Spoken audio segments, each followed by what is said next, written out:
Next example is if x is equal to e raised to sin 3t and y is equal to e raised to cos 3t, then show that आपल्याला show that काय करायचं बघा, dy by dx is equal to minus y log x upon x log y हे आपल्याला prove करायचं आहे. तर तुम्ही ऑब्झर्व केलं बघा तर काय येईल, फंक्शन्स बघा x is equal to E raise to sine 3t आहे, y is equal to E raise to cos 3t आहे, पण डिवाय बाय डेक्समध्ये लॉग एक्स लॉग वाय आले. तर आपण डायरेक्ट डिफरन्शिएट केलं तर लॉग एक्स आणि लॉग वाय तर येणार नक्कीच नाही, कारण साइन 3t आहे आणि कॉस 3t आहे. मग त्यासाठी काय करूया बघा, आपण पहिल्यांदा फंक्शन्स आपण थोडी सिम्पल फॉर्ममध्ये आणूया. आपल्याकडे फंक्शन आहे X is equal to E raise to sine 3t, correct. आता आपण याचा लॉग घेतोय, टेकिंग लॉग बोथ साइड्स, म्हणजे आपल्याला मिळणार log X is equal to log of E raise to sine 3t, correct. आता बघा लॉग एक्स इंटू आता हे साइन 3t अगोदर येणार साइन 3t आणि काय राहणार आहे बघा, लॉग ऑफ ई राहणार आहे. आणि लॉग ऑफ ईची व्हॅल्यू आपल्याला माहिती आहे 1 असते, म्हणजेच log X is equal to sine 3t. आपल्याला log X is equal to sine 3t मिळालं. सिमिलरली आपण वाय हे फंक्शन पण सिम्पल फॉर्ममध्ये घेऊया. वाय बघा दिलाय कसा, Y is equal to E raise to cos 3t.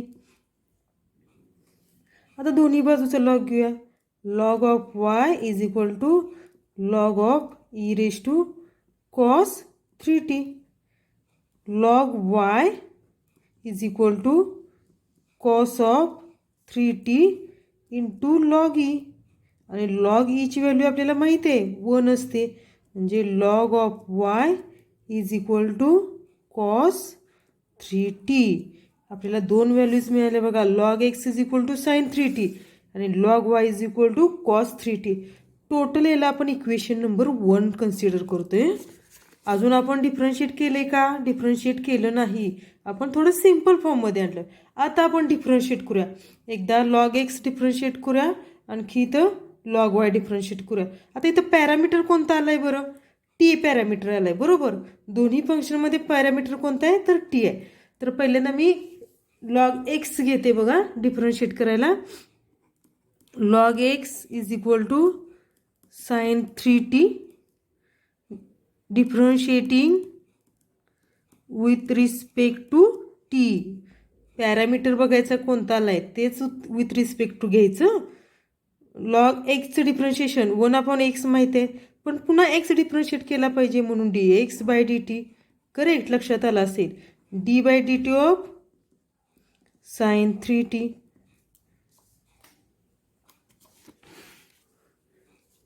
One upon x dx by dt आणि साइन 3tचं डिफरन्शिएशन, साइनचं डिफरन्शिएशन कॉस 3t, परत 3t डिफरन्शिएट केला पाहिजे कारण कॉम्पोजिट फंक्शन आले 3t which is equal to cos 3t आणि 3tचं differentiation 3 into 3.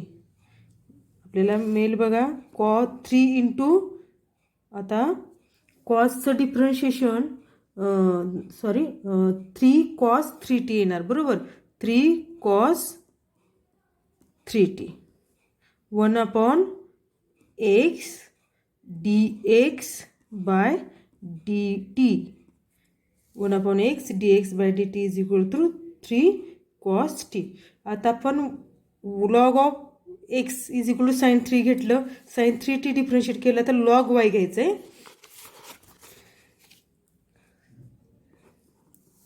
Log Y is equal to cos 3t. आता डिफरन्शिएट करूया, differentiating with respect to t, 1 upon y dy by dt. जो parameter असेल तोच घ्यायचा डिफरन्शिएट करायला with respect to. D by d t of cos 3t which is equal to कॉसचं differentiation minus sine म्हणजेच minus sine 3t into d by d t of 3t which is equal to minus sine 3t into 3tचं differentiation 3 आहे constant, टीचं differentiation 1. Final answer मिळेल -3 sine 3t. आता हे काय आपल्याला भेटलं बघा, 1/y dy by 1/y dy by dt. आता आपण dx बाय dt बघूया. अगोदर आपण 1/x घेतला होता बघा, इथं 1/x dx बाय dt होता. याच्यावरून आपल्याला काय मिळेल, dx बाय dt मिळेल. dx बाय dt काय मिळेल बघा, x इकडं जाणार 3x cos 3t भेटेल. याला आपण इक्वेशन नंबर 2 देतोय. आणि आता आपण dy बाय dt शोधतोय. dy by dt is equal to -3y, इथं डिनॉमिनेटरला होता इकडं न्यूमरेटरला जाणार साईन 3t. त्याला इक्वेशन नंबर 3 देतोय आपण. आपल्याला माहिती आहे dy शोधायचं काय आहे, dy by dx. dy by dx is equal to dy by dt upon dx by dt. आता व्हॅल्यूज पुट करूया आपण. व्हॅल्यूज पुट केल्या बघा. dy बाय dt ची व्हॅल्यू फ्रॉम 2 and 3, 2 आणि 3 वरून, तर काय येणार आहे बघा, -3y sine 3t upon 3x cos 3t which is equal to 3 cancel, -y sine 3t upon x cos 3t dy by dx आपल्याला मिळाला. पण आपल्याला प्रूव्ह काय करायचं होतं बघा, एक्झाम्पलमध्ये काय होतं, y log x होता, y log x आणि x log y. पण आपण इक्वेशन 1 मध्ये काय आहे बघा, log x ची व्हॅल्यू साईन 3t आहे, log y ची व्हॅल्यू cos 3t आहे. ही व्हॅल्यू आपण पुट करतोय. फ्रॉम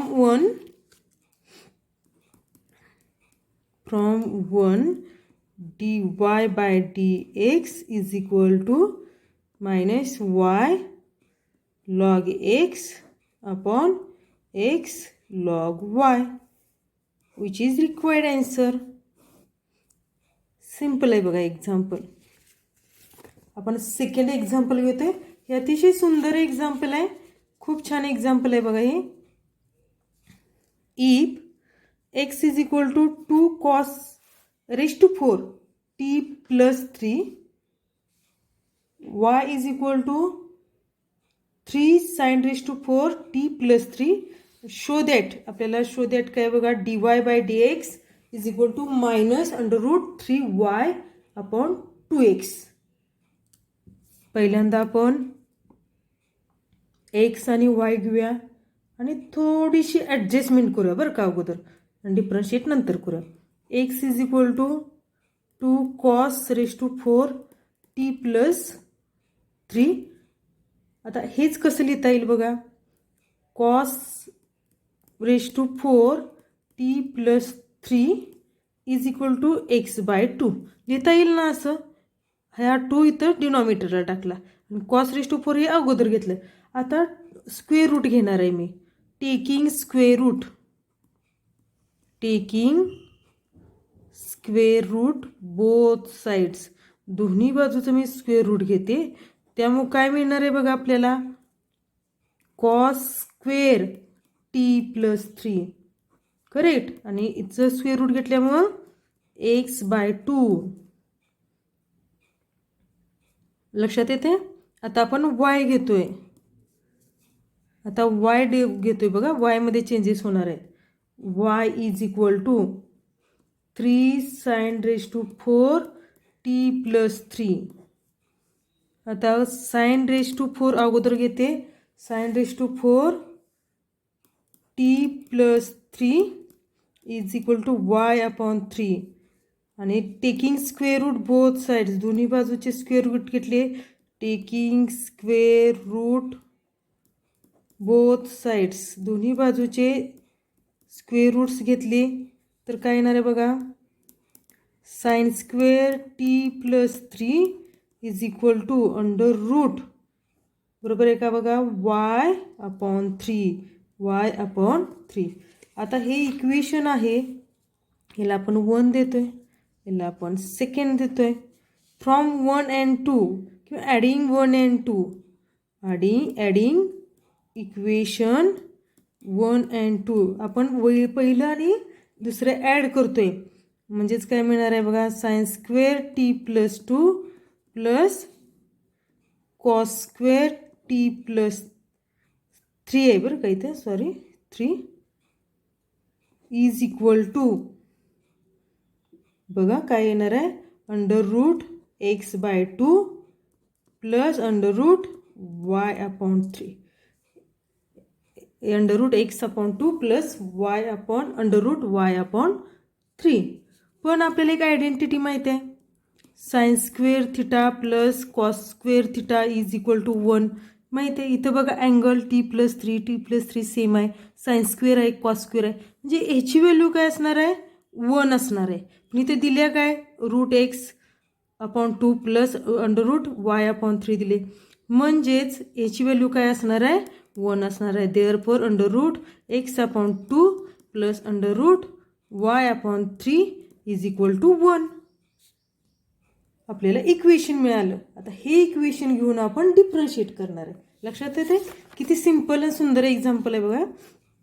आता आपल्याला इक्वेशन मिळालं, under root x/2 plus under root y/3 is equal to 1. आता डिफरन्शिएट करूया. Differentiating both sides with respect to x. 1/2 d by dx of 1/2 d by dx of root x.